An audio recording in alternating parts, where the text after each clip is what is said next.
All set na rin ang Chinatown ng Quezon City sa Banawe para sa Chinese New Year bukas. Ang QCPD nag-inspeksyon na rin para paigtingin ang seguridad sa lugar. Nasa frontline ng balitang yan, si Brian Castillo. Nakakabit na ang mga pulang palamuti. Ang tikoy, hopya at iba pang pagkain Chinese nakalatag na rin. May mga mabibili na rin iba't ibang pampabuenas o pantaboy ng malas.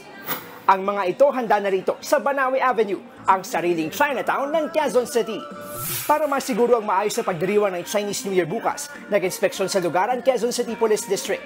Ayon kay QCPD Chief Police General Rodrigo Maranan, bagamat bukas pa ang bulto ng mga bibisita rito, nakaalerto na rin sila para sa mas pinaigting na seguridad. Nakita natin na talagang kung ano yung nasa plano, yun po ang nasunod sa security preparation natin. Sa ngayon, wala tayong na-monitor na seryosong banta para maka-apekto dito. Ang pinaka-pinaghahandaan ng QCPD, ang posibleng buhos sa mga tao na maaaring lagpas sa kanilang inaasahan. Maaari kasi may mga turistang bibisita mula pa sa ibang mga probinsya. Para mapaigting pang pagbabantay, nag-set-up sila ng Mobile Command Center kung saan masusing minomonitor ang sitwasyon sa loob at labas ng QC Chinatown.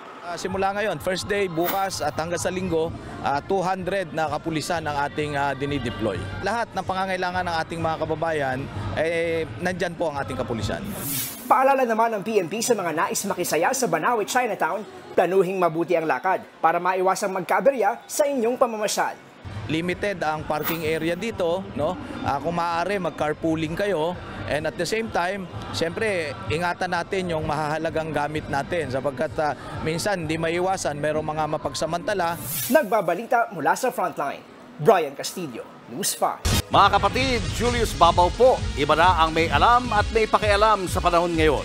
Para sa Frontline ng mga balita, mag-follow at mag-subscribe sa social media pages ng News 5.